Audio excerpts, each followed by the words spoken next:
dirigeants, Mesdames et Messieurs les représentants des collectivités territoriales, Mesdames, Messieurs les directeurs généraux, directeurs et chefs de service, Mesdames et Messieurs les experts, distingués invités en vos rangs, titres et qualités.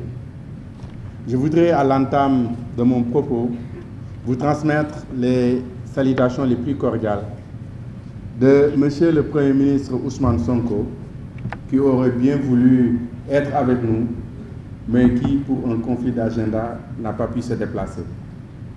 Je voudrais également vous adresser à tous et à toutes mes félicitations pour le travail de qualité abattu à l'occasion de cette première conférence nationale sur la gestion intégrée des zones côtières.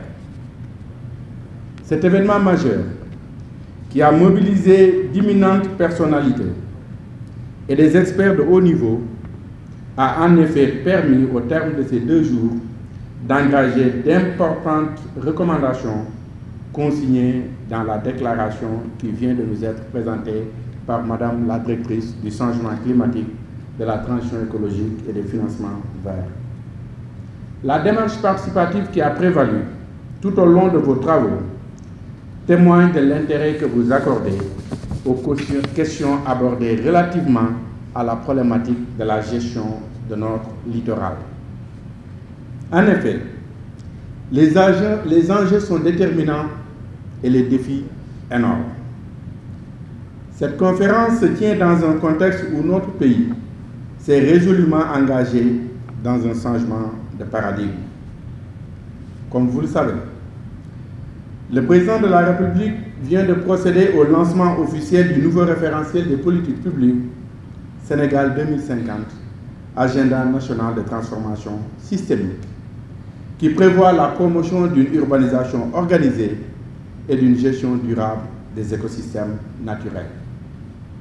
Distingués participants, cette conférence a permis de revisiter les actions initiées en faveur de la préservation des écosystèmes marins et côtiers, ainsi que les conditions d'existence des communautés vulnérables victimes de l'érosion côtière continue et de ses incidences négatives sur l'économie locale et nationale. Les thématiques que vous avez abordées sont en parfaite adéquation avec les 4 axes stratégiques de la vision Sénégal 2050, à savoir l'économie compétitive, avec notamment le développement de la pêche et du tourisme durable, gage de création d'emplois et de richesses. Le capital humain de qualité et une équité sociale, avec l'accroissement des connaissances scientifiques et techniques par le renforcement de l'équipement, la formation sur les métiers de la mer et du littoral. Le 3e axe, aménagement et développement durable, à travers la réglementation de l'occupation du littoral, la planification spatiale marine et côtière comme outil d'aménagement de l'espace marin qui permet de limiter les impacts environnementaux cumulés, les conflits entre acteurs et activités et à favoriser les synergies.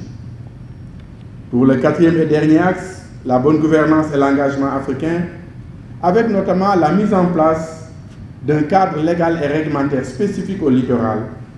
Je vous fais référence à la loi cadre sur le littoral, mais également d'une autorité indépendante de gestion du littoral et le renforcement de la stratégie entre les acteurs.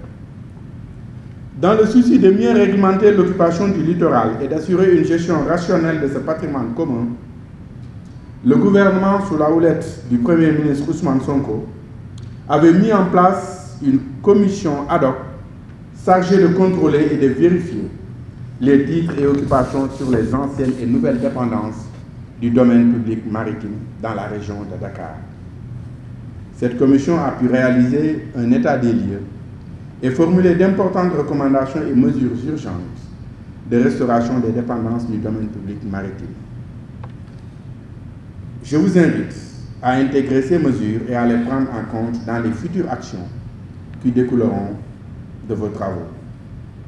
Mesdames et Messieurs, vous avez eu à partager vos expériences et vos expertises sur l'état des connaissances et les défis liés à la gestion intégrée des zones côtières, sur la durabilité des ressources marines et côtières face aux défis climatiques et anthropiques, sur les mécanismes de gouvernance de la zone côtière, sur le cadre légal et réglementaire spécifique à la gestion du littoral, sur l'état des ressources marines et côtières et les outils de gouvernance, et enfin sur les mécanismes efficaces de financement de la gestion intégrée des zones côtières. Au regard des contraintes et des défis identifiés, les conclusions de cette conférence nous permettront d'inverser la tendance actuelle de dégradation des ressources marines et côtières et l'occupation irrégulière et à risque du domaine public maritime avec l'implication de l'ensemble des parties prenantes. Le gouvernement veillera à la mise en œuvre des recommandations formulées avec une attention particulière. Le ministre de l'Environnement et de la Transition écologique que je suis exploitera les recommandations avec toute la diligence requise afin de proposer une feuille de route avec des échéances bien définies.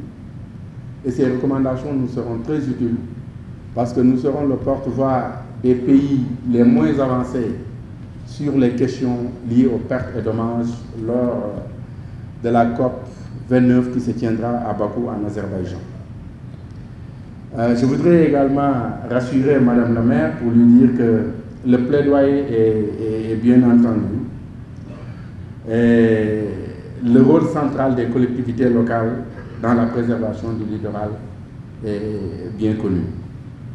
Mesdames et messieurs, avant de clore mon propos, je salue la participation active des partenaires au développement. Nous avons ici à nos côtés la Banque mondiale, mais également l'Union européenne, le PNUD également est dans cette salle. Donc ces partenaires au développement dont l'engagement aux côtés de l'État du Sénégal est un atout pour renforcer la résilience de nos communautés vulnérables et des écosystèmes côtiers. Au demeurant, le financement de la mise en œuvre de la stratégie nationale de gestion intégrée des zones côtières est un des plus grands défis qui nous interpellent.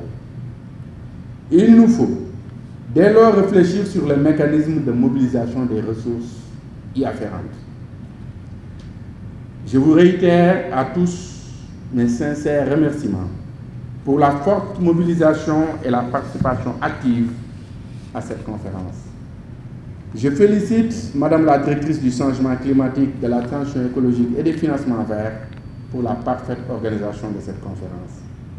Je déclare close la première édition de la conférence nationale sur la gestion intégrée des zones côtières au Sénégal. Je vous remercie de votre aimable attention.